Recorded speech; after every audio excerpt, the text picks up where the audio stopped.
l-MPs li batna jenajdu l-aħħar leġislatura, qed jimmassimizzaw il-potenzjal tagħhom tħoss. Uħut minnhom iva fuq ċerti suġġettiva. Per eżempju, Aġu Saliba qabad il-direttiva tal-kartelli. Li m'għandux ikun hemm kartelli għax we are a free market.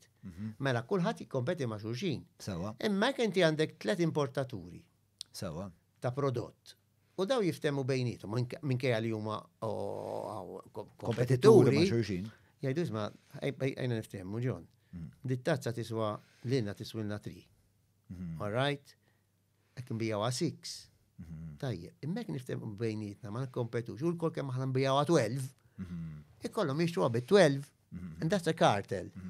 U hemm evidence of that ġifieri li kienet isir ta' kollużjoni. Da Aġu Saliba jgħid iva li hemm numru ta' importaturi kbar li pratikament ftehmu bejnietom biex iżommu l-prezzijiet. U mbagħad daħħal petizzjoni. U daħħal biex waslet fejni u rrit li fid-9 snin li kienet hemm kienet brava għax inkella ma tasalx. X'inhu ma l-intelligenzi jew it-talenti ta' Mezzola? Naħseb li hija persuna intelligenti anke u jali jien irrealizzajt intelligenti meta fil-filma tiegħi għamlet ġi żbalji ta' ċerta kobor.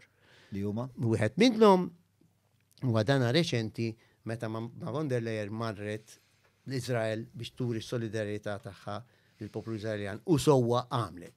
L-iżbala li kien li min kif kienet hemm l-Iżrael minn hemmhekk tibqa' sejjer sa Ramallah fejn għandek il-Abu Mazen, fejn għandek il-gvern leġittimu Palestinjan u tmur tkellem l-Abu Mazen u tuħu bidejja Abu Mazen u toffri solidarjetà ta' Abu Mazen wara li Netanyahu fetaħ dak l-attakk frontali fuq il-poplu ta' Gaza. Mbagħad kienet intelligenti biżżejjed biex għax qalet dik il-kritika kollha, il-ġimgħa ta' wara stiednet il-membri tal-familji tan-nies ta' Gaza li qatlu għamlhom.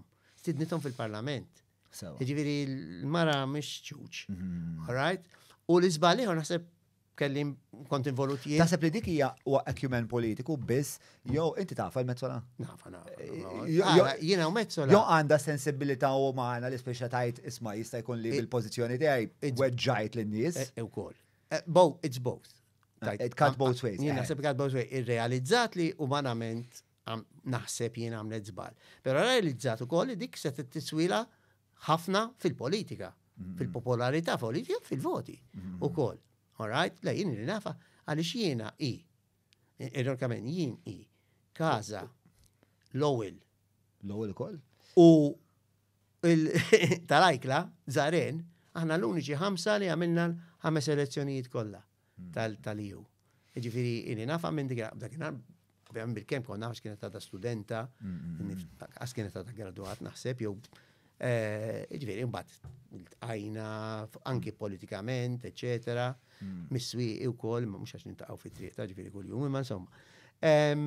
U inti taħseb li hija dil-intelligenza li waslet biex tasal sal-kariga li waslet? She's a hard worker. Ġifieri x-xogħol li għamlet fil-Parlament f'disa snin kieku ma ħadd mhu se jipproponik li tkun. Issa veru li kien imiss lill-Partit Popolari Ewropew.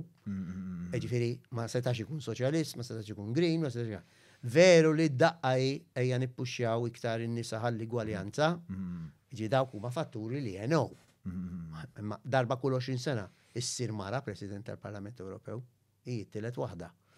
All right? 2020.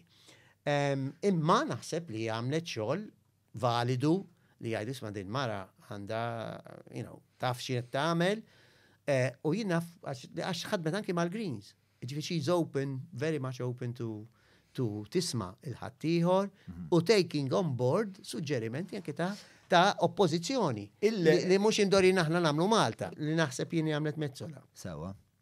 Dak kien midu li s-sena u nofsilu, jozanilu, kienet saret intervista ta' ġurnalist minn gazzetta ma tantx magħrufa Taljana, il-Folio, jidirli kienet, mal-spokesperson ta' Mezzola.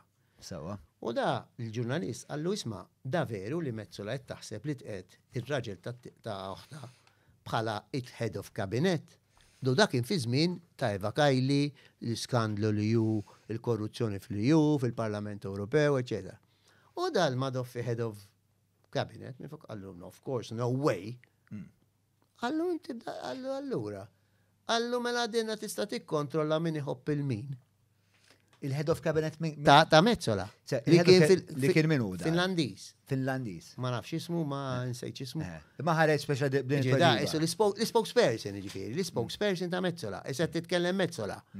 U da mela b'daqshekk. Issa jiena bati għalli xi ħadd minn barra għalli isma' di rajta. Kienu l-10 ta' filgħodu tal-ħadd. U kif rajtek jien, u Malta ma ħadd ma sema biha, ma l-ewwel ktibt it-tajn ta' nikteb. Li darba mhux il-Kummissarju tal-Istandards, ktibt lill-Ombudsman tal-Unjoni Ewropea. Għadem tidisciplink mal-istituzzjoni.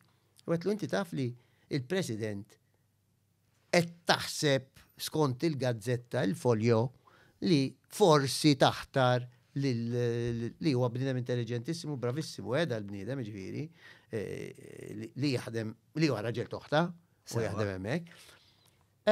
U kif għamelek, għamil press release, u f'daqqa waħda l-gazzetti kollha fis-sija kienu dati, u bad il-Labor ħarir reaġixxa, ovvjament biex jattakka l-Mezzola, u għaw jizawa, eccetera.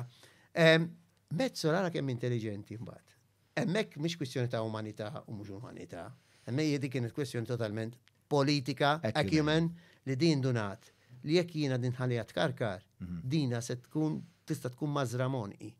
Sar fl-4 ta' warlof sinar, ħarġet press release on a Sunday, għax da zikta kassola għanfilodu, ma ħax il-breakfast u għabendi dal-madof. Potato għal-weekend, bro.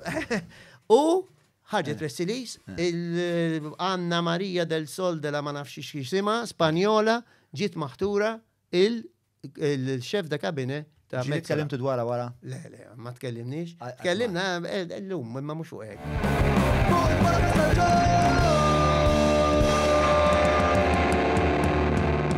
Mela, tlaqna?